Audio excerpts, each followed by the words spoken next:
Welcome to the Earthkeepers podcast. This podcast is for people who seek new and better ways to love and care for the earth. It's a podcast for anyone who is deeply concerned about the harm being done to the environment on a local and global level. It's a podcast that builds community and connection between people of like heart and mind, people who believe that earth care should be integrated into every aspect of life, and for many in the Earthkeepers community, that includes our spiritual lives. Welcome, friends, to the Earthkeepers podcast. The Earthkeepers. On this podcast, we talk often about the importance of creative, out-of-the-box thinking when it comes to making a difference in promoting earth care and fighting against climate change. In this episode, we'll meet a person who shows us what such innovative problem-solving can look like when it comes to educating young kids. Shauna Causey confronted a challenge that she faced in her own life: the need for formational, quality preschool education for her children, and designed a solution that also integrated her love of nature and her interest in ocean conservation. The innovative, environmentally focused preschool that she founded also became a way for her to help her friends, neighbors, and the entire community. Well, in this conversation, James and I are on site at the South Whidbey Preschool to hear Shauna's story of earth-keeping innovation. So, Shauna, welcome to the podcast. I hope you'll orient our listeners by telling us about the work you do here at Whidbey Preschool and some of the things you're invested in these days. Yeah, well, sounds great. Thanks for having me on the podcast, and thanks for coming to visit to this location. So in 2019, I started a tech company that supports early childhood education, and it ended up as a brick and mortar school here on beautiful Whidbey Island, focused specifically on, at our core, environmentalism, learning about outdoors, and creating future stewards of the environment. And through that, learning about all kinds of other things that we all need to learn, like strong social emotional skills and friendships and art, all the fun things as well. But at the core, we are really focused on nature and a nature-based program and developing that love of nature. And for me, that's been really fun to bring this to life here on Whidbey Island and really think about this place as a special place. And on the side, over the last year, I've also taken a year-long course to study to be an orca whale researcher. And that was more just my version of, during the pandemic, it seemed like everybody was learning how to make bread or different things. And I didn't do anything except start this school. So that was my version of what do I want to do for fun? And it's really been fun to bring those elements into the school as well. And we think about the ocean and the ocean health. And you've been at it for a couple of years, but are expanding. Yeah, we sit in the midst of a construction site at the moment, but the potential is super exciting. What are your hopes for the near future? So we started with one classroom here on Whidbey Island, and then about 8 months ago launched our second, and then we're launching our third. It's slated to open next month, this space that we're sitting in right now, and then continuing to expand our outdoor classrooms as well. So there's a lot of potential here for early childhood education, camps, and in the future after-school programs as well, all focused on learning more about nature and learning how to be good stewards of the planet. We'll talk about your personal background in a little bit, but I'm really fascinated with actually something you just told us earlier on the tour, which is you're also teaching kids how to think in terms of entrepreneurship and innovation. And that feels like a really important core value and something that definitely sets the school apart from other schools. Can you talk a little bit more about that? Like, what are your hopes for the entrepreneurship stuff that you do? That's actually a really great question, and one that I haven't really talked about or hasn't been asked. But my background is technology and entrepreneurship. So starting a preschool was really interesting for me to bring in known pedagogies that work. Montessori, Waldorf, really be inspired by those, but also think about what does the future need when we think about ourselves as well as the next generation. So one of the learning themes, this one lasts for a full month, and this is the current learning theme, is called Little Entrepreneurs. And it's the idea of instilling that idea of I can do something, I can start something, I can have a vision for what that looks like. So we lay out the tools and we have different activities for them to do. and they're able to really take it and make it their own and have that encouragement and understanding that they created it. And I think that's really special because it took for me into my late 30s being at a venture capital firm, realizing that, oh, hey, I can start a company. Anybody can start a company. It's not just something somebody else can do. And wouldn't that be neat if we could teach kids at a younger age that that's possible and doable, and they can do it. They can think about the future and they can help create what the future looks like. We were, James and I, talking on the ferry boat over about a report that came out on the news recently about the United States going down on the happiness quotient from 17 to 35, but leading the way in unhappiness was young people. And just thinking about my own daughter's generation and her experiences, I know that a lot of her discontent is a feeling of being disempowered, like not actually able to make a difference. Seeing all these seemingly insurmountable problems, but not feeling like she has any power to influence that. Seems to me that, in a way, what you're talking about is an antidote to that. So whether or not they start a business, if they think in terms of problem solving and the capacities to do that, that feels like essential empowerment on a fundamental level.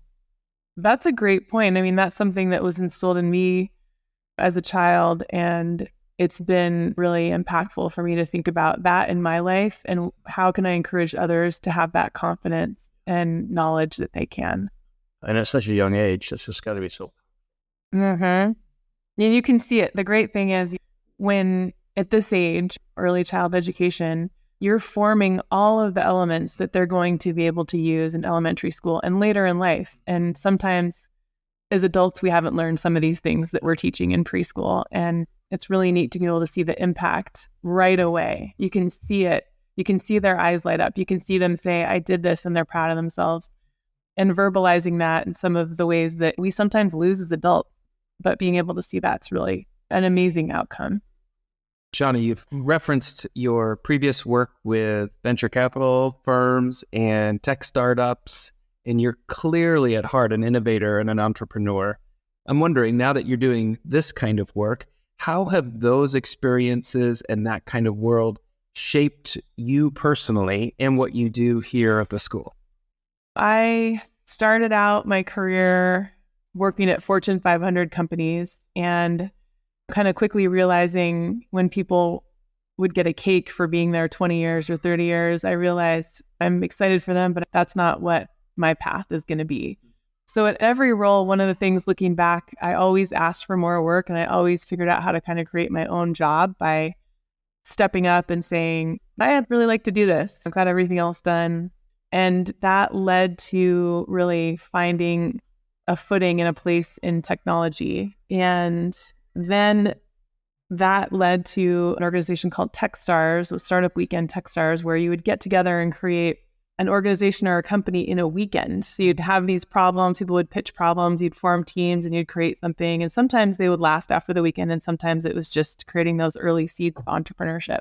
And so I think a lot of that in helping other people, I realized more what I wanted to do and more where my heart was. And earlier in my career, I did work in the e-commerce world and retail and had a great career path that I was moving forward, but I really stepped off that career path because I realized that the idea of consumerism wasn't a good fit for where I wanted to go. And that was in my 20s. And I didn't really know what it looked like. I just knew that just buying more stuff in a different color, working for one of the major retail companies in the United States, just wasn't fulfilling for me, even though the role was a high profile role and I had a lot of accolades and media attached to it. It wasn't really fulfilling for me. So it's been quite a journey figuring out what that does look like and learning more about what my place is and how I can help. I'm curious, as a follow-up, having been deep in the tech world and now having a school that emphasizes outdoor time and getting off screens, what's that journey been like? And do you feel like technology and connection to nature can be linked, or are they always at odds with each other? How's your thinking developed on that? My role is always, how can technology be a supplement, or for instance, a lot of the administrative work or the communication thinking about how we can automate almost everything on the back end. But then everything else is not automated. Everything else is personalized as much as possible when we think about education. And really, I think that's the ultimate goal. But a lot of times, I think what we are seeing is it is easy to think about screen time. And it's easy to think about, oh, we'll do 30 minutes a day. No, now it's an hour or 2 hours, specifically thinking about kids at home. And so sometimes it can be at odds because when they come to school, we don't want them in front of a screen. We want them experiencing real life and being here, being present in the moment, and their brain activated and learning about themselves and others. And so it can be at odds, but from more of an organizational or business perspective, I really see technology being the back end automation in service of a great experience in person. I was also thinking about the ways in which you're encouraging creative thinking, entrepreneurial thinking among kids, connected to their time outdoors and future problems that they're going to become increasingly aware of. I'm wondering, when you think about the problems that we are facing, particularly environmental problems, what are the entrepreneurial opportunities that you might see from your vantage point? Well, I think the first one, which we talked about a little bit in the beginning, is just the idea of I can do something about this and I can make a difference, or I'm seeing something that I think should change. So I think that level of awareness and fortitude and confidence is one of the first elements, which I know even a lot of adults, they can kind of feel like you can't make a difference. I'm just one person. What can I do? So I think that idea. And then when we think about movements or as ideas take off, first, it only takes one person to start that. And then a lot of times other people will come on and agree. And it's the second person, when you think about the idea of movements, that normalizes it. And then you see a bunch of other people come in and think that that's a great idea. Let's do that. Why wasn't it done that way before? The other side too, if somebody creates something that is really detrimental to the environment and then it becomes the norm, right? It's very hard to change that. So I think, to your question, getting to that level of awareness and understanding that something can be done, and then figuring out how to build community and build understanding about why it needs to happen. I think from an entrepreneurship perspective, it's never been a better time to think about being focused on the planet. When we think about even some of the emerging technology with AI and what's possible, it's really, really an exciting time to think about. And with technology and automation now, you don't have to have a coding degree. You don't have to be a data scientist to do a lot of this, because a lot of that type of work is also being automated so that it's easy to do it even from your kitchen table. You can create a company nowadays. And so it's getting easier and easier, and that's just accelerating. So it's really exciting to think about. I think in some ways your attitude in your description is an answer to James's question, in the sense that I think what entrepreneurs bring to the table is the sense like there's always something we can do, right? We have to find ways to solve this. And that means we think out of the box. We think in terms of alternative design. It's a very responsive approach. Being able to discern the need and respond to it, maybe in experimental ways, but respond is the only option. Yeah. Passivity is not an option for entrepreneurs. So I really love that. That makes me think of entrepreneurs as a source of hope for people. I think of the strong entrepreneurs I know. The harder the challenge, the more motivated they are. Like, we have got to do this. Yeah. And we need them to help lead the way on some of these really thorny, difficult issues. That's a great point. I know for me, one thing I've learned about myself is if someone tells me that I can't do it, or it's a crazy idea and it's something that I do feel compelled to do, that will give me 100 times motivation. Oh, you don't think it's possible? We can definitely do this. Let's do it. You've just given me the green light. Right? That means that is the green light. Yeah. Well, thinking about your personal mission really to how the kids here at the school maybe form greater connection to place, to environment, and maybe a greater sensibility in terms of creation care. I'm wondering where that comes from in you. When you think about your relationship to nature, to creation, how would you describe that? And how was that really formed from your early days? Well, first, I should mention that my passion is really supporting others. So the teachers here are the ones that make everything possible. They are absolute superheroes, and we have an incredible team. But thinking about, starting the school and the core mission and sort of the early seeds of it, for me, I remember the first time I traveled to Joshua Tree National Park and just that sense of awe and wonder. And then I was very inspired learning about the story behind Joshua Tree, which is this one woman from Pasadena was traveling there in the early 1900s and saw that they were essentially decimating the desert where it looks like nothing's alive, but the Joshua trees and the cacti and everything, they were just burning it and treating it like garbage. And she single-handedly spearheaded an effort to talk with the president and get some of that land set aside. And I'm so inspired by that.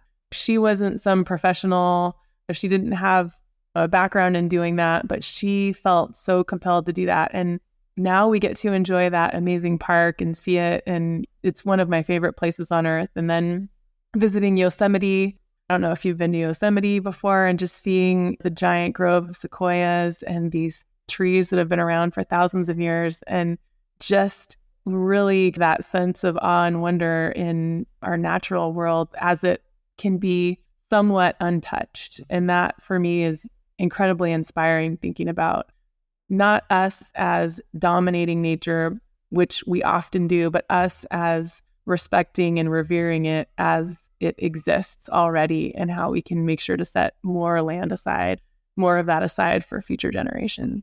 I'm wondering, what are some of the things that you do to connect personally with nature? Well, I go on hikes. There's one, Evie's Landing, which is an incredible hike here on Whidbey Island. Across the world, that's probably my favorite hike anywhere in the world. I love it so much. It's got the bluffs and the ocean. Sometimes you can see whales. It's kind of got everything on the beach. So that's one of my favorite. I think also just figuring out new ways of integrating it into the school is always inspiring to me. And then seeing it come to life with the teachers and doing brainstorm sessions with the teachers on how we can continue our mission and our learning themes is always inspiring to me. And oftentimes that's when I do more research on whether it's trees or different ecosystems. Every kiddo who's here at the school got their own tree that they're taking care of throughout the year and will bring home at the end of the summer. And so I'd done a lot more research on trees than I ever had before, just thinking about that. And so it's definitely been delving into a different world for me, being so focused on technology in my past. So the kids are getting to take care of trees, are doing some gardening. You do the beach is close by, so you get to spend time there. So lots of exposure to the outdoors and to nature. I'm wondering, in the couple of years you've been at this so far, what are some of the transformations in the kids that you've seen? What are some of the signs or stories really of those changes that you hope to inspire? This is such a simple one and such an easy one, but a lot of people are scared of spiders. I mean, some adults, I used to be. And when you learn about them, they're actually fascinating and amazing and beautiful and so neat. And their place in the ecosystem is really neat too, thinking about eating the other bugs. And so one that happens immediately that's really fun to see is sometimes kiddos come in and they're scared of spiders. And then we learn about them. It's almost similar to monsters or something. Like, it's very scary, it's unknown. But when you know it, you can think of it in a different way. And so I think that that's a fun one, mainly because it happens in one day. Oftentimes, it's such a quick one. But other ones really thinking about being kind to the environment, whether it's just our space or spaces at home. We talk a lot about the trees and the ecosystem with the trees. We have some apple trees that we pick and harvest in the summertime here in the garden. And so they know that we don't want to tear out all the branches of the apple tree because we're going to have apples. And they talk about that. And it's one of the really special times in the summertime. And so I think just hearing them learn about animals and about seeing gardening happening, seeing their trees grow has been really neat. And I think just to mention too, we are still in the early stages. We've been around for a couple of years, but we're still kind of honing in on how we can bring that to life, which has been a fun process too. It seems to me that on the one hand, there's an emphasis on knowing, right? But it seems to me that it's knowing to a particular end. It's knowing in order to love, in order to relate, in order to care. Yeah. Would you say that that's a dynamic that you see happening? Oh, for sure. Yeah. And the great thing about is in that you can learn empathy. You can learn some of those social emotional skills that are really, we all know based on research, are core to not only elementary school, middle school, high school, but as an adult, that idea of care and love. And that's really core to all of this. So your students have learned to care for spiders and you have learned a lot about orcas. Yeah. So I just find it so interesting that you took time out of your busy life to take a 1-year course in learning about that. What was that like? What did you learn and what motivated you to do it?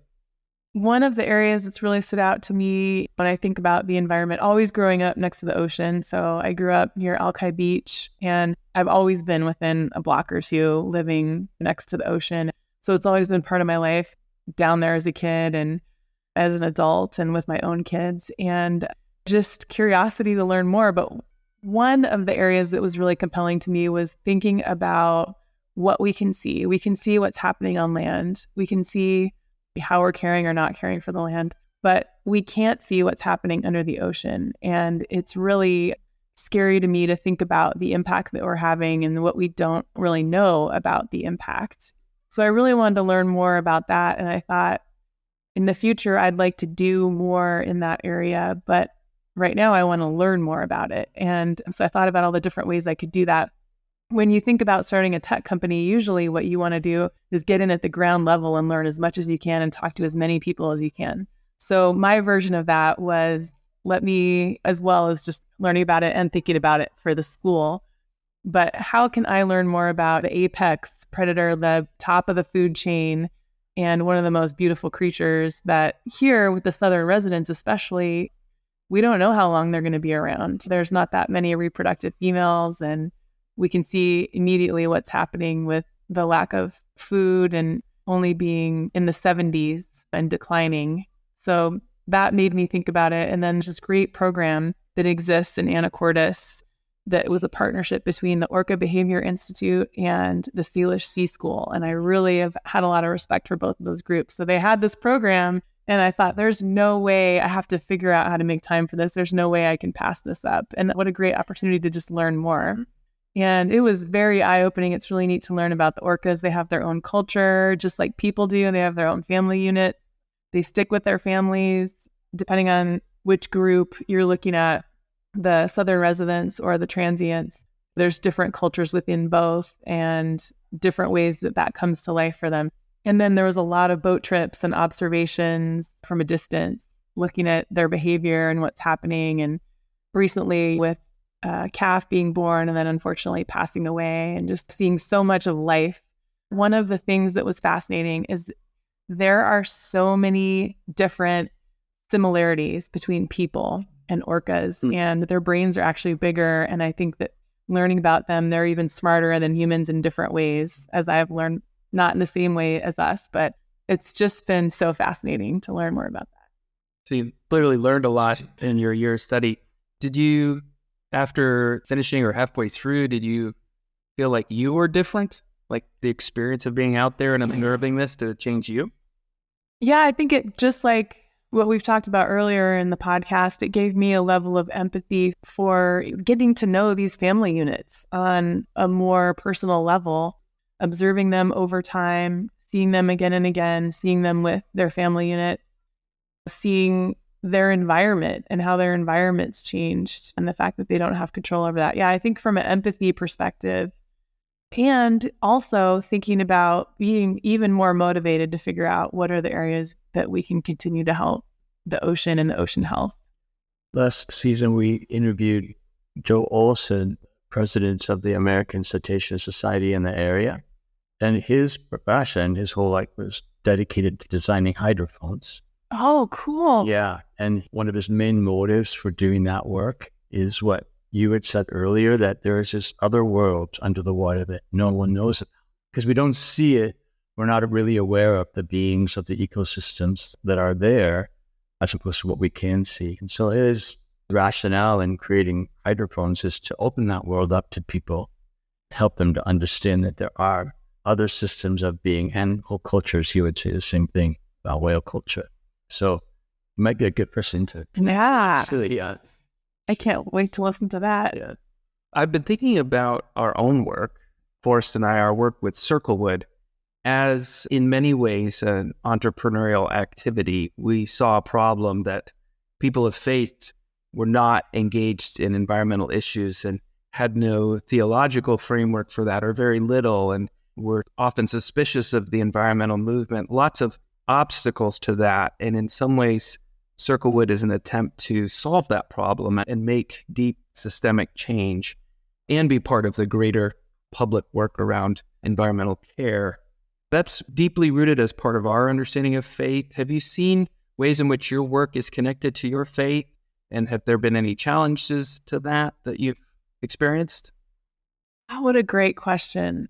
When I think about the core for starting this school and the idea of creating future stewards of the planet, I guess I feel a sense of happiness in that, especially in moments when, like, I took that trek just last summer. I went back to Yosemite and walked through the giant grove of sequoias. And for me, that felt like being at church. That felt like those moments where you're standing around singing something, you're in community together, and that level of love and support and peace as well, which I think is often missing in our society, that sense of peace. So I feel like it is connected. Under the hood, it's very connected. But oftentimes, which I think is one of the great reasons you have this podcast, is a lot of times we don't talk about these things. But for me, they are very similar, if not the same feeling, the same experience. And I wish there was more places like that existed. And I think an open question is, how can we make sure that they are around for future generations and that we still have those experiences? Because when we think about this creation and this planet and really how special it is and how everything works together in a way that we can't always see with our eyes, but we can experience it. And oftentimes we take it for granted and we interpret things, maybe not to get too technical, but I think sometimes we interpret things as if we are supposed to completely dominate what's happening and to a level where it changes the ecosystem. And I think about it a little bit differently as I think about love and support. And I think we could get into the meanings of different words, but at the higher level, that's really how I think about it. It is all intertwined, and how special and how amazing that we can experience this. Well, in this particular season of the podcast, we're focused on a question: how can we green our vocations? In other words, how can we make our work such that it serves the greater good of creation? I'm wondering, how have you personally struggled with that question, or at least some version of the question, making sure that your work has everything to do with the betterment of creation? Well, a lot of times business and profit is at odds with that. And that creates a massive problem that we as individuals can make a difference on and need to continue to do that. So getting all the way down to the ground level, one of the things we're trying to do here at the school is go plastic free. It's very, very hard to do. So sometimes I will even send notes to some of the places where we buy things or the suppliers and just let them know. That's been an interesting journey for me. We think about everything that we can have is reusable. A lot of times we will, as you saw when we did the tour, we will reuse a lot of items. We do a lot with the ecosystem of things. So there's a movement called Buy Nothing, where if you're not using something, sometimes things are brand new, and we've given things and received things from the community, which has been great. So we are really thinking about it full stack, from everything that we use all the way up through how our learning lessons come to life here at the school. And then I've also done that in my personal life. One interesting example is this last year, instead of cutting down a tree, and we got a smaller tree. Yeah, for Christmas. Sorry, it was a Christmas tree that had a root ball, built this wooden structure around it. And then a really neat tradition that we started with the kids was going to plant that in our yard afterwards so we could have that. And that was just thinking about that and then thinking about sharing that with others. Maybe some other people would be interested in doing that too. And I did share it out and some people thought that was a good idea. I mean, it's not as easy because the tree was a little heavy. I think it's really looking at our footprint and our impact across the board and what are some of the easy ways we can make a difference and encourage that. And sometimes it also comes down to how can we encourage that at a legislative or a government level too, which we can make a difference with that if we step up and ask for that. People don't think it's possible, but it definitely is. The people that represent us in government are there to represent us. So if they hear from things that we want, we're able to make change that way.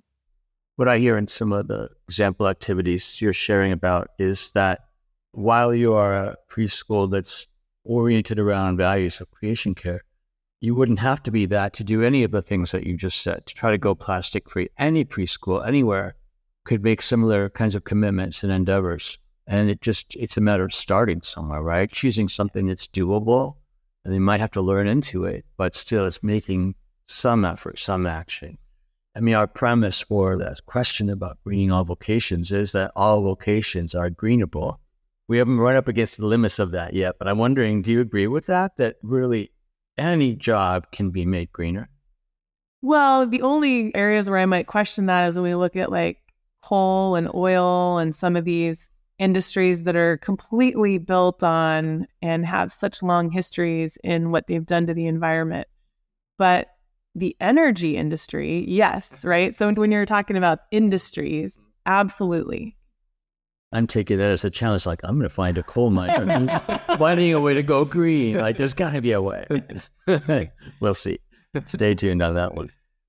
Well, I will say that I just love your energy around problem solving and the can-do spirit and what you've created here.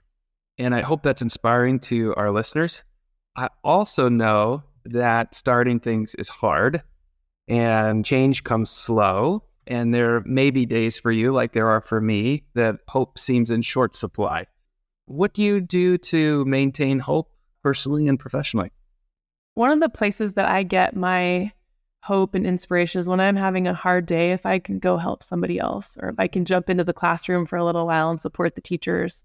I forget about what I was ruminating on or thinking about, and I can put that in perspective and see that almost immediately, see the good and see the outcomes of why this work, this hard work and these hard days is worth it. I also think about just getting into nature is always a big one for me too. Just finding a place nearby, go for a hike or go to the beach. Those are really two of the ways that I've found to combat those tough days. I feel like it's almost impossible to start something, especially something that you want to scale. At least it feels that way on certain days, but holding out hope is so important and exciting as well. How would you answer that? I would love to hear how both of you would answer that question. Well, I will say one of the answers I give to that question is my work with Circlewood gets to introduce me to people like you. There are so many people doing creative work around the environmental sphere. And a lot of those folks are working under the radar. They're good news stories, but they may not make the news. But it's people working hard day in and day out to do the kind of work that you're doing, to shift mindsets, invest in the next generation, think long term. When I think about that on the days where I might be working alone and feel a little bit alone, I'm reminded, no, there's a great community of us who care enough to try something different and try to make change. I think for me, it involves focus and focusing on the right things. I watched the news yesterday and the report that's out that the ocean is warmer than it ever has been and getting warmer. And scientists have put out what they call a red alert, right? I immediately get overwhelmed by that. But I find that if I can pull myself back from feeling complete responsibility for changing that, I try to focus on what I can do, which is talking to people about things like this and doing the work in my sphere of teaching. I think that's really where I can maintain. It's just doing what I know is before me to do without always having in mind the greater crisis that planet is in.